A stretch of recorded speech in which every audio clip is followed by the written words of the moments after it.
ॐ तव कथामृतं तप्तजीवनं कविभिरीरितं कल्मषापहं श्रवणमङ्गलं श्रीमदाततं भुवि गृह्णन्ति ये भूरिदा जनाः। শ্রী শ্রী রামকৃষ্ণ কথামৃত প্রথম ভাগ দশম খণ্ড প্রথম পরিচ্ছেদ। শ্রীযুক্ত সুরেন্দ্রের বাগানে মহোৎসব, ভক্ত সঙ্গে ঠাকুরের আনন্দ। আজ ঠাকুর সুরেন্দ্রের বাগানে আসিয়াছেন। রবিবার, জ্যৈষ্ঠ মাসের কৃষ্ণা ষষ্ঠী তিথি, 15ই জুন 1884 খ্রিস্টাব্দ। ঠাকুর সকাল 9টা হইতে ভক্ত সঙ্গে আনন্দ করিতেছেন। সুরেন্দ্রের বাগান কলিকাতার নিকটস্থ কাকুরগাছি নামক পল্লীর অন্তর্গত। নিকটেই রামের বাগান, যে বাগানে ঠাকুর প্রায় 6 মাস পূর্বে শুভাগমন করিয়াছিলেন। আজ সুরেন্দ্রের বাগানে মহোৎসব। সকাল হইতেই সংকীর্তন আরম্ভ হইয়াছে। কীর্তনিয়াগণ মাথুর গাহিতেছে। গোপীদিগের প্রেম, শ্রীকৃষ্ণ বিরহে শ্রীমতীর শোচনীয় অবস্থা সমস্ত বর্ণিত হইতেছিল। ঠাকুর মুহুর্মুহু ভাবাবিষ্ট হইতেছেন। ভক্তগণ উদ্যান গৃহ মধ্যে চতুর্দিকে কাতর দিয়া দাঁড়াইয়া আছেন। উদ্যান গৃহ মধ্যে প্রধান প্রকোষ্ঠে সংকীর্তন হইতেছে। ঘরের মেঝেতে সাদা চাদর পাতা ও মাঝে মাঝে তাকিয়া রহিয়াছে। এই প্রকোষ্ঠের পূর্বে ও পশ্চিমে একটি করিয়া কামরা এবং উত্তরে ও দক্ষিণে বারান্দা আছে। উদ্যান গৃহের সম্মুখে অর্থাৎ দক্ষিণ দিকে একটি বাঁধা ঘাট বিশিষ্ট সুন্দর পুষ্করিণী। গৃহ ও পুষ্করিণী ঘাটের মধ্যবর্তী পূর্ব পশ্চিমে উদ্যান পথ। পথের দুই ধারে পুষ্পবৃক্ষ ও ক্রোটনাদি গাছ। উদ্যান গৃহের পূর্বধার হইতে উত্তরে ফটক পর্যন্ত আর একটি রাস্তা গিয়াছে, লাল সুরকির রাস্তা। তাহারও দুই পার্শ্বে নানাবিধ পুষ্পবৃক্ষ, ক্রোটনাদি গাছ। ফটকের নিকট ও রাস্তার পূর্বধারে আর একটি বাঁধা ঘাট পুষ্করিণী। পল্লীবাসী সাধারণ লোকে এখানে স্নানাদি করে এবং পানীয় জল লয়। উদ্যান গৃহের পশ্চিম ধারেও উদ্যান পথ, সেই পথের দক্ষিণ পশ্চিমে রন্ধনশালা।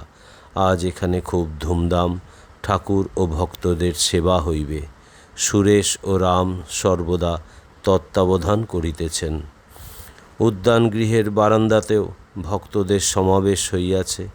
কেহ কেহ একাকী ও বন্ধু সঙ্গে প্রথমোক্ত পুষ্করিণীর ধারে বেড়াইতেছেন। কেহ কেহ বাঁধা ঘাটে মাঝে মাঝে আসিয়া বিশ্রাম করিতেছেন। সংকীর্তন চলিতেছে। সংকীর্তন গৃহ মধ্যে ভক্তের জনতা হইয়াছে। ভবনাথ, নিরঞ্জন, রাখাল, সুরেন্দ্র, রাম, মাস্টার, মহিমাচরণ ও মণিমল্লিক ইত্যাদি অনেকেই উপস্থিত। অনেকগুলি ব্রাহ্মভক্ত উপস্থিত। মাথুর গান হইতেছে। কীর্তনিয়া প্রথমে গৌরচন্দ্রিকা গাহিতেছেন। গৌরাঙ্গ সন্ন্যাস করিয়াছেন, কৃষ্ণপ্রেমে পাগল হইয়াছেন। তার অদর্শনে নবদ্বীপের ভক্তেরা কাতর হইয়া কাঁদিতেছেন। তাই কীর্তনিয়া গাহিতেছেন, গৌর একবার চলো নদিয়ায়।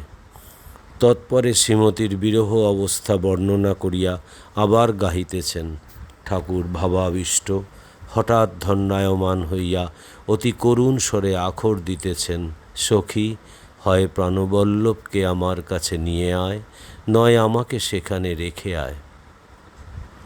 ঠাকুরের শ্রীরাধার ভাব হইয়াছে। কথাগুলি বলিতে বলিতেই নির্বাক হইলেন। দেহস্পন্দহীন, অর্ধনিমীলিত নেত্র, সম্পূর্ণ বাহ্যশূন্য। ঠাকুর সমাধিস্থ হইয়াছেন।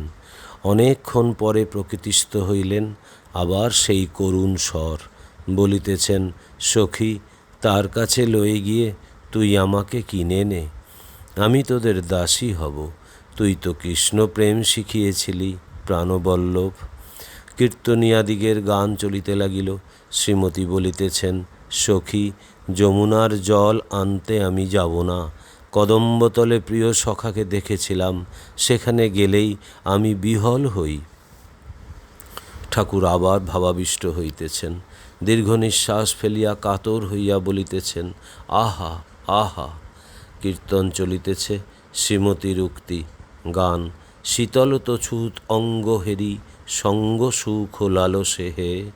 মাঝে মাঝে আখর দিতেছেন, না হয় তোদের হবে, আমায় একবার দেখা গো। ভূষণের ভূষণ গেছে, আর ভূষণে কাজ নাই। আমার সুদিন গিয়ে দুর্দিন হয়েছে, দুর্দশার দিন কি দেরি হয় না। ঠাকুর আখর দিতেছেন, সে কাল কি আজও হয় নাই।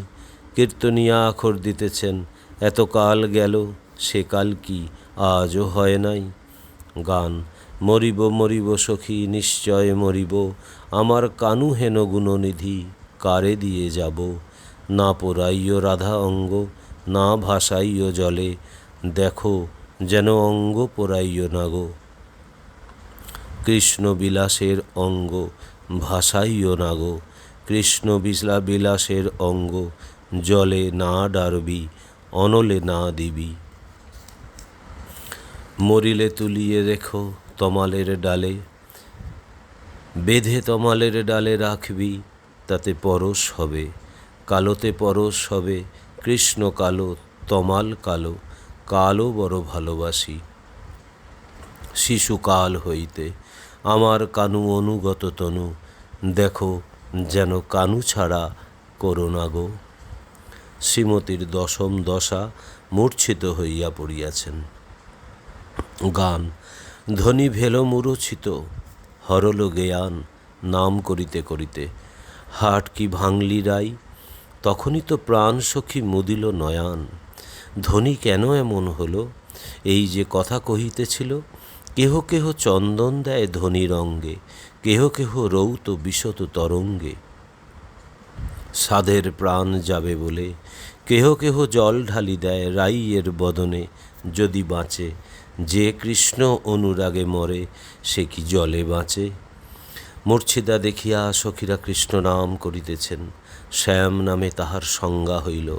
তমাল দেখে ভাবছেন, বুঝি সন্মুখে কৃষ্ণ এসেছেন। গান। শ্যাম নামে প্রাণ পেয়ে ধনী ইতি উতি চায়, না দেখি সে চাঁদ মুখ কাঁদে উভরায়। বলে কই রে শ্রীদাম, তোরা যার নাম শুনাইলি কই। একবার এনে দেখা গো, সন্মুখে তমাল তরু দেখিবারে পায়। তখন সেই তমাল তরু করি নিরীক্ষণ, বলে ওই যে চূড়া, আমার কৃষ্ণের ওই যে চূড়া। চূড়া দেখা যায়, তমাল গাছে ময়ূর হেরে বলে ওই চূড়া দেখা যায়। সখীরা যুক্তি করিয়া মথুরায় দূতি পাঠাইয়াছেন, তিনি একজন মথুরাবাসিনীর সহিত পরিচয় করিলেন। গান। এক রমণী সমবয়সিনী নিজ পরিচয় পুছে। শ্রীমতীর সখী দূতি বলছেন, আমায় ডাকতে হবে না, সে আপনি আসবে। দূতি মথুরাবাসিনীর সঙ্গে যেখানে কৃষ্ণ আছেন সেইখানে যাইতেছেন। তৎপরে ব্যাকুল হয়ে কেঁদে কেঁদে ডাকছেন, কোথায় হরি হে গোপী জনজীবন। প্রাণবল্লভ রাধাবল্লভ, লজ্জা নিবারণ হরি, একবার দেখা দাও। আমি অনেক গরব করে এদের বলেছি, তুমি আপনি দেখা দিবে। গান। মধুপুর নগরী, হাসি কহত ফিরি, গোপী কুঁয়ারি হায় গো, কেমন করে বাজাবি গো এমন কাঙালিনী বেশে। সপ্তম দ্বার পারে রাজা বৈঠত, তাহা কাহা ন যাও বিনারী, কেমন করে বাজাবি। তোর সাহস দেখে লাজে মরি, বল কেমনে যাবি। হাহা নাগর গোপী জনজীবন, কাহা নাগর দেখা দিয়ে দাসীর প্রাণ রাখো। কোথায় গোপী জনজীবন প্রাণবল্লভ, হে মথুরানাথ দেখা দিয়ে দাসীর মন প্রাণ রাখো হরি। হা হা রাধাবল্লভ, কোথায় আছো হে হৃদয় বল্লভ, লজ্জা নিবারণ হরি, দেখা দিয়ে দাসীর মান রাখো হরি। হা হা নাগর গোপী জনজীবন ধন, দূতি ডাকত উভরায়। কোথায় গোপী জনজীবন প্রাণবল্লভ, এই কথা শুনিয়া ঠাকুর সমাধিস্থ হইলেন। কীর্তনান্তে কীর্তনিয়ারা উচ্চ সংকীর্তন করিতেছেন। প্রভু আবার দণ্ডায়মান, সমাধিস্থ, কতক সংজ্ঞা লাভ করিয়া অস্ফুটস্বরে বলিতেছেন, ক্লিট ক্লিট্ট কীট্ট কৃষ্ণ কৃষ্ণ। ভাবে নিমগ্ন, নাম সম্পূর্ণ উচ্চারণ হইতেছে না। রাধাকৃষ্ণের মিলন হইল। কীর্তনিয়ারা ওই ভাবের গান গাহিতেছেন। ঠাকুর আখর দিতেছেন, ধ্বনি দাঁড়ালো রে, অঙ্গ হেলাইয়ে ধ্বনি দাঁড়ালো রে, শ্যামের বামে ধ্বনি দাঁড়ালো রে, তমালো বেরি বেরি ধ্বনি দাঁড়ালো রে। এইবার নাম সংকীর্তন। তাহারা খোল করতাল সঙ্গে গাহিতে লাগিল, রাধে গোবিন্দ জয়। ভক্তেরা সকলেই উন্মত্ত। ঠাকুর নৃত্য করিতেছেন, ভক্তেরাও তাহাকে বেরিয়া আনন্দে নাচিতেছেন। মুখে রাধে গোবিন্দ জয়, রাধে গোবিন্দ জয়। ওম নিরঞ্জনম নিত্যম অনন্তরূপম ভক্তানুকম্পাধীত বিগ্রহং বৈ ঈশাবতারং পরমেশমিড্ডম তং রামকৃষ্ণং শিরসা নমামহম। শ্রীরামকৃষ্ণ অর্পণমস্তু।